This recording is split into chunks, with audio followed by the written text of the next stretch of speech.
Hi friends, welcome back to my channel. இன்றைக்கி நம்ம வீடியோவில் நம்ம வீட்டில் இருக்கிற பொருட்களே வச்சு ரொம்ப சிம்பிளாகவும் அது மட்டும் இல்லாமல் நல்லா ஹெல்த்தியாகவும் ஒரு சூப்பரான கஞ்சி பார்க்கலாங்க. இந்த கஞ்சி பார்த்தீங்கன்னா சின்ன குழந்தைங்களுக்கும் கொடுக்கலாம், பெரியவங்களும் சாப்பிட்லாம். எந்த ஒரு சைடு எஃபெக்ட்டும் வராது. வீடியோ ஸ்கிப் பண்ணாமல் ஃபுல்லாக பாருங்கள். இந்த வீடியோ பிடிச்சிருந்தா இந்த வீடியோக்கு லைக் பண்ணிட்டு மறக்காமல் நம்ம சேனலை சப்ஸ்கிரைப் பண்ணிக்கோங்க. வாங்க இப்போ வீடியோக்குள்ளே போகலாம். ஃபஸ்ட்டு இந்த கஞ்சி செய்ய பார்த்தீங்கன்னா பச்சை பயிறு ஒரு 100 கிராம் எடுத்துக்கலாம். அடுத்து பச்சை பயிறு எதில் எடுத்தோமோ அதில் பாதி பார்த்திங்கன்னா நம்ம உளுந்து எடுத்துக்கலாம். நீங்கள் கருப்பு உளுந்து கூட யூஸ் பண்ணலாம். நான் இன்றைக்கி வெள்ளை உளுந்து தான் யூஸ் பண்ணுறேன். அடுத்து இது கூட இனிப்புக்காக பார்த்திங்கன்னா நாட்டு சக்கரை ஒரு 100 கிராம் எடுத்துக்கலாம். அடுத்தது இது கூட கொஞ்சமாக பொட்டுக்கல் எடுத்துக்கலாம். கடைசியாக பார்த்திங்கன்னா வாசனைக்காக 2 ஏலக்காய் எடுத்துக்கலாம். இது இருக்கட்டும். அடுத்தது ஸ்டவ் ஆன் பண்ணி ஒரு வானல் வச்சுக்கலாங்க. அதில் நம்ம எடுத்து வச்சுருந்த பச்சை பயிறு பார்த்திங்கன்னா நல்லா வறுத்துக்கலாம். இந்த பச்சை பயிறு வறுக்கும்போது பார்த்திங்கன்னா உங்களுக்கு நல்ல வாசனை வருங்க. அடுப்பு லோ ஃப்ளேமில் வச்சு வறுத்துக்கலாம். பச்சை பயிறு நல்லா வறுபட்டு கலர் சேஞ்ச் ஆகி வர வரைக்கும் நல்லா வறுத்துக்கலாம். வறுத்துட்டு அப்படியே பாருங்கள் ஒரு பிளேட்டுக்கு மாற்றிக்கலாம். அடுத்தது அதே வானலில் நம்ம எடுத்து வச்சுருந்து உளுந்து சேர்த்துடலாம். உளுந்து சேர்த்துட்டு நல்லா வறுத்துக்கலாம். உளுந்தோட கலரும் நல்லா சேஞ்ச் ஆகி வரட்டும். பாருங்கள் உளுந்தும் நல்லா வறுபட்டுருச்சு. இதுவும் ஒரு பிளேட்டுக்கு மாற்றிக்கலாம். அடுத்தது பொட்டுக்களையும் வறுத்துக்கலாம். இந்த கஞ்சி பார்த்திங்கன்னா நம்ம டெய்லியும் குழந்தைங்களுக்கு தரலாங்க. உடம்புக்கு பார்த்திங்கன்னா ரொம்ப நல்லது. பொட்டுக்களை நல்லா வறுபட்டுருச்சுன்னா மிக்ஸி ஜார் ஒன்று எடுத்துடலாங்க. அதில் நம்ம ஃபஸ்ட்டு வறுத்து வச்சுருந்த பச்சை பயிறு சேர்த்துடலாம். இது கூடவே உளுந்து பொட்டுக்களை 2மே சேர்த்துடலாம். ஏலக்காவும் 2 சேர்த்துடலாம்.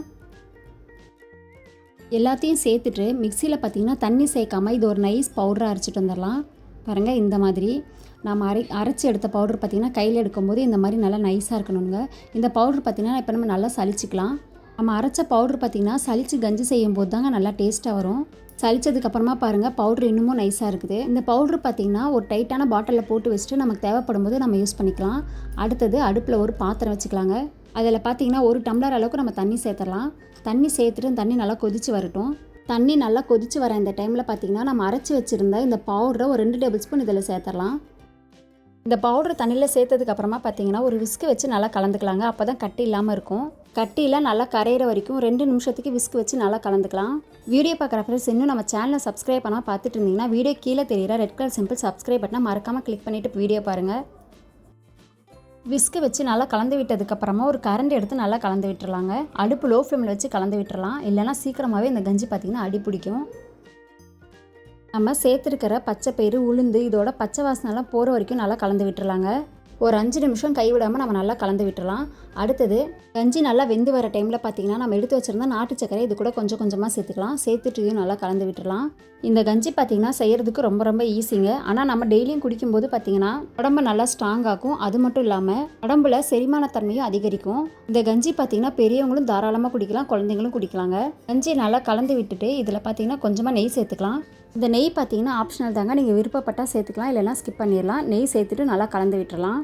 இந்த கஞ்சி பாருங்கள் நல்லா வெந்து கலரும் நல்லா மாறி வந்திருக்குது. ஒரு 10 நிமிஷத்துலேயும் இந்த சூப்பரான கஞ்சி ரெடி ஆயிருங்க. இந்த கஞ்சி நல்லா கொதித்து வர டைமில் நம்ம ஸ்டவ் ஆஃப் பண்ணி இறக்கிடலாம். அவ்வளோதாங்க, பச்சை பயிறு உளுந்து வச்சு ஒரு சூப்பரான ஹெல்த்தியான கஞ்சி ரெடி பண்ணியாச்சு.